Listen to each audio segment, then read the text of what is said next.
छत्तीसगढ़ राज्य के आदिवासी अंचल सीतापुर में बसा यह कोचिंग सेंटर, जो आज कृषि विषय के छात्रों के लिए वरदान साबित हो रहा है, सत्यवती मेमोरियल इंस्टीट्यूट है, जहां गरीब छात्रों के लिए दिया जा रहा विशेष योगदान छात्रों को शिक्षा के साथ स्वावलंबी बनने की धाराओं से जोड़ता है। यह संस्था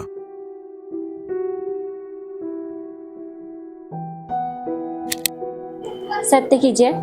मेरा नाम अंजलि शाह है। मैं ग्राम खजूरी, पोस्ट नवानगर, जिला सरगुजा से हूँ।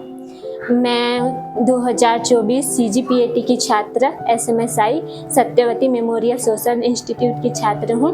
यहाँ मुझे सर के बारे में पता चला, मेरे गांव में कोई बताए, तो मेरे घर की हालत उतनी ठीक नहीं थी जो मेरे घर वाले अफोर्ड कर सके मुझे इस कोचिंग में पढ़ाने के लिए।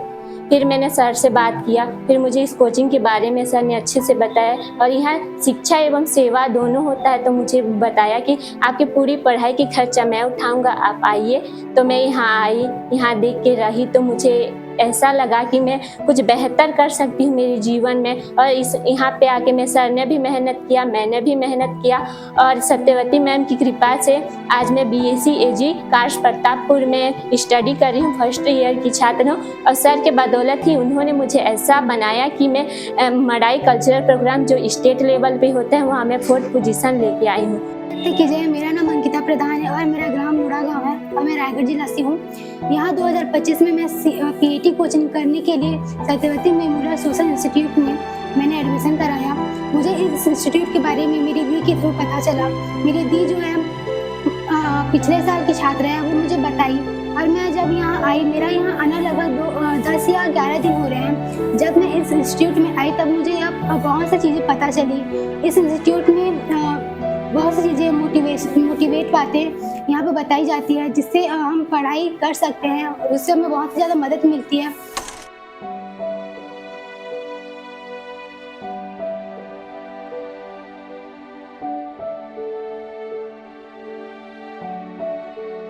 मेरा नाम प्रमोद भो है। मैं ग्राम पंपापुर दरिमा से हूँ। मेरे घर की आर्थिक स्थिति सही नहीं थी, जिससे मैं आगे की पढ़ाई करना चाहता था लेकिन पढ़ नहीं पा रहा था। उसके बाद सत्यवती मेमोरियल कोचिंग इंस्टीट्यूट के बारे में मेरे को पता चला और मैं यहाँ पे आया और 2022 में पढ़ाई किया और जिससे मेरा सिलेक्शन नहीं हो पाया। और उसके बाद मैं दोना पत्थर की फैक्ट्री में काम करने लगा और 2023 में फिर से मेरे को उस पातर सर के द्वारा मोटिवेशन किया गया और फिर से मेरा 2023 बैच में CHR सीतापुर गवर्नमेंट कॉलेज में मेरा सिलेक्शन हुआ। सत्य की जय। मेरा नाम मनीषा शर्मा है। मेरा घर सोनथरई सीतापुर में है। ये 2022 में SMSI की स्थापना हुई थी, जिससे कि मुझे भी पता चला था कि SMSI यहाँ बन रहा है। एक कोचिंग इंस्टीट्यूट है एग्रीकल्चर, जहाँ PAT की पढ़ाई की जाती है।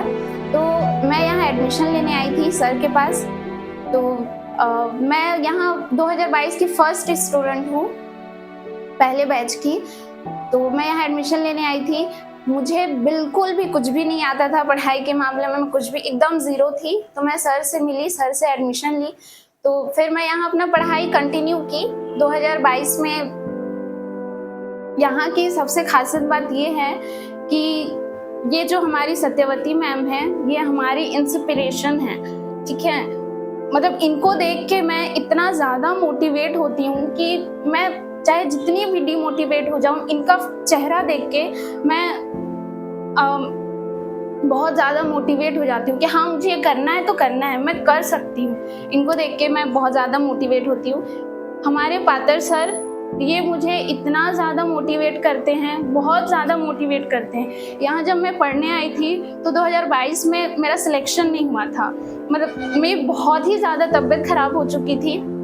मैं ऐसे कंडीशन में चली गई थी कि मैं ठीक से चल भी नहीं पा रही थी। सर मेरी बहुत हेल्प किए हैं। सर बहुत ज़्यादा बोलना चाहिए कि एक बच्चे की तरह सेवा भी करते हैं। गरीबों के लिए यहाँ बहुत महत्व है, गरीबों का, जिनकी आर्थिक स्थिति बिल्कुल भी ठीक नहीं है, वो मतलब उनका यहाँ फ्यूचर बन सकता है, वो यहाँ पढ़ सकते हैं, वो आगे बढ़ सकते हैं। तो मैं इतना ही बोलूँगी कि यहाँ जिनके भी घर की आर्थिक स्थिति ठीक नहीं है, वो यहाँ एडमिशन लें, अपना आगे का फ्यूचर बनाएं, आगे बढ़ें, पढ़ाई लिखाई करें। और जैसे कि मेरा सिलेक्शन नहीं हुआ, फिर मैं 2023 में सिलेक्शन ली, PAT फाइट की, आगे पढ़ी और अभी मैं बीएससी हॉर्टिकल्चर के गवर्नमेंट कॉलेज में सेकेंड ईयर कर रही हूँ, पढ़ाई कर रही हूँ कंटिन्यू। आप भी कर सकते हैं। आज के युग में बेहतर शिक्षा के लिए गरीब छात्र रह जाते हैं दूर, जहां यह संस्था सिर्फ गरीब छात्रों के लिए एक वरदान से कम नहीं, अनाथ छात्रों को निःशुल्क शिक्षा देने का कर रहा है काम। सिर्फ शिक्षा ही नहीं, चयनित कराने तक सफर तय कराता है सीतापुर का सत्यवती मेमोरियल इंस्टीट्यूट। साथियों नमस्कार। जब मैंने इस संस्था की शुरुआत की, ईयर वॉज सितंबर 2018 पे मैंने इस संस्था का शुरुआत किया था और संस्था का नाम मैंने अपने माँ के नाम पे रखा था, माँ गायत्री कोचिंग इंस्टीट्यूट। और मेन जो हमारा मोटिव था ना, वो ये था कि अपने सरगुजा का एक ऐसा क्षेत्र जहाँ पर जो आदिवासी बाहुल्य क्षेत्र है, वहाँ पर जा करके एग्रीकल्चर का जो एजुकेशन है ना, उसको थोड़ा सा अवेयर करना, उसमें अवेयरनेस लेकर के आना, और जो गरीब छात्र हैं या फिर जो फार्मर्स बैकग्राउंड से बिलोंग करते हैं, उन बच्चों को आगे लेकर के आना, उनको हायर एजुकेशन के लिए मोटिवेट करना। नमस्कार, आपका तो सबसे पहले मैं स्वागत करना चाहूँगा। Thank you. नमस्ते सर। लगातार जिस प्रकार से क्षेत्र में हम घूमते हैं, लोगों से मुलाकात करते हैं, बात करते हैं, तो कहीं ना कहीं हमको पता चलता है इस संस्था के बारे में। काफ़ी सालों से आप ये काम कर रहे हैं जी। और आपके जीवन में बहुत कठिनाइयाँ भी आई। आखिर में क्या मोटिव था इस संस्था को चालू करने का? ये संस्था सन 2019 में मैंने चालू किया था और उसके जस्ट बाद कोविड आ गया था। तो मेन तो जब हम सबसे पहले सीतापुर में हमने इस संस्था का शुरुआत किया, तो एक मोटो ये था कि एग्रीकल्चर के क्षेत्र में, कृषि शिक्षा के क्षेत्र में ग्रामीण क्षेत्र के जो बच्चे हैं, जो स्पेशली किसान वर्ग के जो बच्चे आते हैं, उस क्राइटेरिया को हमने, उस वर्ग को हमने चुना था और उन बच्चों को हमको आगे लेकर के आए। लेकिन पात्र जी, देखा जा सकता है कि जो ग्रामीण क्षेत्र के जो बच्चे रहते हैं, आज कहीं ना कहीं जिस प्रकार से ग्रामीण एरिया में देखा जा सकता है कि बच्चा पढ़ना तो चाहता है लेकिन आर्थिक स्थिति सही नहीं रहती। तो यहाँ किस प्रकार से आप पढ़ाई कराते हैं और किस प्रकार का फीस रखते हैं, किस प्रकार से, क्या हमारे सीतापुर की जनता, छत्तीसगढ़ जनता को बताना चाहेंगे? बिल्कुल बताना चाहूँगा मैं। आपके इस चैनल के माध्यम से अगर इस बात का खुलासा हो रहा है, ये बहुत अच्छी बात है। देखिए, जो बच्चे ग्रामीण क्षेत्र से बिलोंग करते हैं ना, तो सबसे पहले हमारा मोटिव ही यही था कि हम उस क्षेत्र पे काम करें। फीस की बात अगर करें, बच्चों के आर्थिक स्थिति की बात करें, तो आज तक लगभग 6 साल हमारे संस्था चालू होते हुए हो गया है। आज तक हमने अपने इस इंस्टीट्यूट में कोई भी फीस फिक्स नहीं करके रखा है, स्थिर नहीं है कि आपको इतना पैसा देना है तब आप पढ़ो। जो पेरेंट्स कैपेबल होते हैं, जो आर्थिक रूप से बहुत स्ट्रांग होते हैं, वो पेरेंट्स हमको हमारा जो निर्धारित फीस है उससे ज़्यादा फीस देके जाते हैं। और जो हमारे पास ऐसे बच्चे आते हैं जो फीस पे नहीं कर सकते, उनके लिए ऐसा रहता है कि आप जितनी कैपेसिटी आपके अंदर है, जितने में आप कंफर्टेबल हो, आप उतना फीस दें। जी, आपने कोचिंग तो शुरू की 2021-22, तो पूरे देश ने देखा कि कोविड का टाइम था, लेकिन हमें पता चला था कि आपके जीवन में, इस कोचिंग में एक बिजली भी गिरी थी जो आपके जीवन को बहुत कठिनाइयाँ दी थी। क्या समय था वो, क्या हुआ था आपके साथ, और उस समय आपने अपने आप को कैसे संभाला था? बहुत गहरा बात पूछा है सर आपने।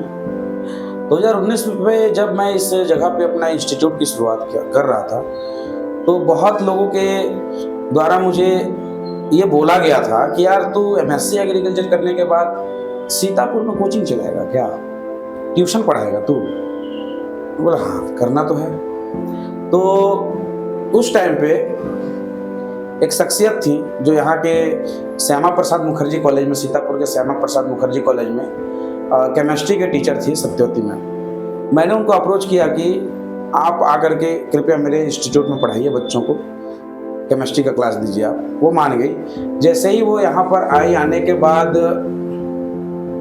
ऐसा लगा कि ये एक शख्सियत है जो मेरे को फुल सपोर्ट कर रही है, जिनके पास सैलरी का कोई बात नहीं है, पैसे का कोई बात नहीं है, जो होगा दे दीजिएगा, इस तरीके का बात था। तो जब 2019 में हमारा पहला क्रैश कोर्स का बैच चला, उसी बैच के दौरान हमारे फैमिली, हमारे माँ बाप और सत्यवती मैम की जो फैमिली थी उनके बीच में ऐसा म्यूचुअल अंडरस्टैंडिंग क्रिएट हुआ, एक दूसरे के बीच में ऐसा शादी की बात है। मुझे भी लगा कि जो हमको बिना जाने एक अनजान होकर के इतना सपोर्ट कर रही है, डेफिनेटली लाइफ के लिए भी इनका सिलेक्शन करना अच्छा होगा हमारे लिए, और मैं कहीं पर भी गलत नहीं था। 2019 में जून में हमारी शादी हुई। जून में शादी होने के बाद कोविड के टाइम जैसे ही बीता, मैं 19-20 के बारे में बात नहीं करूँगा क्योंकि वो बहुत अच्छा, कोई सबके लिए अच्छा स्टोरी नहीं है। सीधे आते हैं अपन 22 पे। 22 पे उनका तबीयत जब खराब हुआ था, तो तबीयत खराब होने के बाद हॉस्पिटल में मैं 2-3 हॉस्पिटल में गया, यहाँ तक कि अच्छे बड़े बड़े हॉस्पिटल्स में भी उनका ट्रीटमेंट चला। पर कहते हैं ना कि भगवान ने जो जितना समय लिखा है उससे हम एक पल भी ऊपर नहीं जा सकते। वही चीज़ था, 14 फरवरी 2022 को रायपुर के एक हॉस्पिटल में उनका स्वर्गवास होता है। उनके स्वर्गवास के बाद जब मैं पुनः इस इंस्टीट्यूट में आने का हमारा नई क्षमता था। लगता है स्वर्गवास होने के बाद कहीं ना कहीं एक जो कहते हैं मनोबल, इंसान का जो मनोबल बन जाता है, वो मनोबल आपका टूट भी गया था। मनोबल हमारा पूरी तरीके से टूट गया था। फिर कैसे इस फील्ड में दोबारा आप पहुंचे? मनोबल टूट गया था, मैं भी टूट गया था, और ऐसा कोई भी हमारा प्लानिंग ऐसा नहीं था कि हम जाकर के वहाँ पे रिस्टार्ट कर पाएंगे। जब अचानक से पीएटी का एग्ज़ाम का फॉर्म आया, तो पीएटी के एग्ज़ाम के फॉर्म आने से जस्ट लगभग महीना भर पहले 26 फरवरी की बात है, जब इनका सारा क्रियाक्रम ख़त्म हुआ, तो मेरा इफ़को में जॉब लगा था। मैं तुरंत 26 तारीख को ही मैं जॉब ज्वाइनिंग किया, और जॉब ज्वाइनिंग करने के बाद उसी बीच में इसका पीएटी का फॉर्म आता है। तो जो पुराने बच्चे थे 2021 के, उन बच्चों का ये कहना हुआ कि सर हम पढ़ेंगे तो आप ही से पढ़ेंगे, अगर आप हमको नहीं पढ़ाओगे तो आप ये समझ लो कि हम आगे नहीं बढ़ेंगे।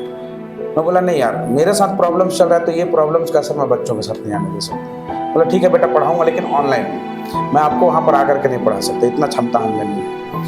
अचानक से ये बात आती है कि सर हम आपको लेने आ रहे हैं, आपको आना पड़ेगा। कुछ बच्चे थे जो मुझे गए लेने, घर से लेकर के आए। लाने के बाद जब इस इंस्टीट्यूट में पुनः मैं जब कदम रखा, उसके बाद का लगभग 2-3 घंटे का जो इंसिडेंस है वो आज तक भी मुझे याद है। इसके बाद बच्चों ने लगभग 8-10 बच्चे मेरे साथ रहते थे, वो टाइम टू टाइम शिफ्ट करते थे कि सर के साथ 2 घंटा आप रहोगे, 4 घंटा आप रहोगे, सोते समय आप रहोगे। पढ़ाना नहीं है सर को सिर्फ हमारे साथ रहना। ये हौसला, एक कहा जा सकता है कि उस समय आपको बच्चों ने वो हिम्मत दी। बिल्कुल, बच्चों को ट्यूशन की जरूरत या कोचिंग की जरूरत नहीं थी। उस टाइम पे मुझे जरूरत थी उनको हमारी कोई जरूरत नहीं थी। वो चाहते तो कहीं और भी जाकर के ट्यूशन ले सकते थे, कोचिंग ले सकते थे।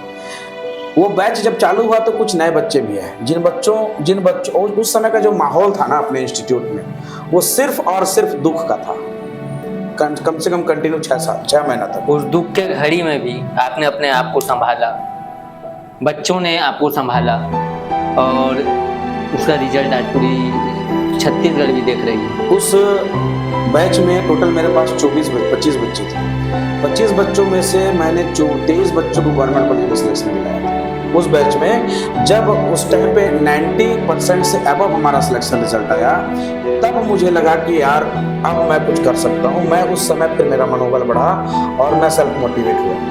और उस समय के बाद जब कहते हैं ना कि अगर आपको एक उद्देश्य मिल जाए जीवन में, तो समस्याएं तो आएंगी ही आएंगी। अगर आप उद्देश्य अपना निर्धारित करते हो तो प्रॉब्लम्स लेकर के चलो, तो प्रॉब्लम्स आपके लाइफ में आएंगे। उसके बाद में बहुत सारे प्रॉब्लम्स आए 2023 के। उसके बाद जो 2023 वाला बैच है, उसमें हम लोगों ने थोड़ा सा इन्हीं बच्चों के साथ मिल करके आपस में भी पब्लिकली घूमना चालू किया। गांव में जाता था मैं, गांव के स्कूलों में जाता था मैं, उनको बताता था कि मैं आपके लिए क्या करना चाहता हूँ। बच्चे हमारे साथ जाते थे, वो बोलते थे कि हम देखो हम सर के ही या इंस्टीट्यूट के द्वारा किए हुए हम हैं, हमारा सिलेक्शन हुआ, आप भी चलो। कुछ हमारा भरोसा करते थे, आते थे, कुछ नहीं करते थे, नहीं भी आते थे। इसके बाद मेहनत करते गए, बच्चों से मुलाकात होता गया, टाइम टू टाइम स्कूल में भी आते गए, सभी स्कूलों में हम जाते थे। खास करके गांव के स्कूलों में हमारा जाना मेन फोकस रहता था, अभी भी है। और आपने अब तक, जब से आपके कोचिंग संस्था चालू हुई है और अब तक लगभग कितने बच्चों को पीएटी जैसे बड़े एग्जाम में आपने सिलेक्शन करा दिया है? देखिए 2019 में हमारे पास सिर्फ 2 बच्चे का सिलेक्शन हुआ था। उसके बाद 20 और 21 कोविड आ गया था। उसमें परसेंट बेसिस पे एडमिशन हुआ था, तो मैं उसको नहीं बोलूँगा क्योंकि बच्चों के 12th का मेहनत था उसमें, मैं उसके डेटा को नहीं लूँगा। 2022, 23, 24 इन 3 सालों का अगर मैं डेटा लूँ तो 3 सालों में लगभग हम लोगों ने हमारे सीतापुर क्षेत्र के 250 से 300 बच्चे को हम लोगों ने आगे बढ़ाया है। यहाँ पर देखा जाता है कि बात सिर्फ सीतापुर की नहीं, यहाँ अन्य जिलों से ही बच्चे पहुँचते हैं। जी।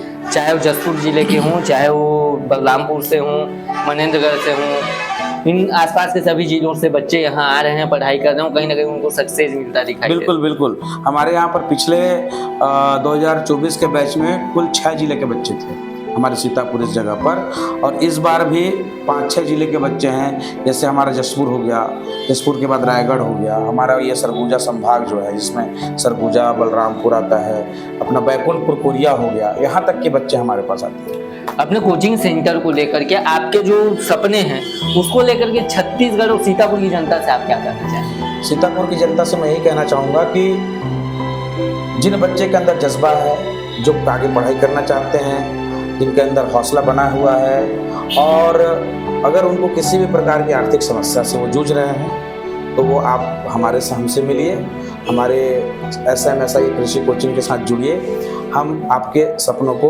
उड़ान देंगे। ये थे हमारे साथ वो शख्स जिसकी पूरी कहानी और इस संस्था की कुछ चीज़ें मैंने आपको वीडियो के माध्यम से भी दिखाई हैं, और आज हम सभी के बीच भी नहीं है सत्यवती जी, उन्हीं के नाम से संस्था चल रही है। उनका सपना था कि गरीबों की मदद करना, गरीब बच्चों के लिए काम करना, और आज उस सपनों को साकार करने के लिए कहा जा सकता है पाठक जी बहुत मेहनत कर रहे हैं। तो एक बार आप भी विजिट कीजिए सत्यवती मेमोरियल स्कूल, और अपने बच्चों को नई उड़ान देने के लिए एक बार अपने बच्चों को यहाँ जरूर भेजिए। बाकी मिलते रहूँगा आप सभी से ऐसी ही कहानियों के साथ। देखते रहिए इंडिया 24 न्यूज़।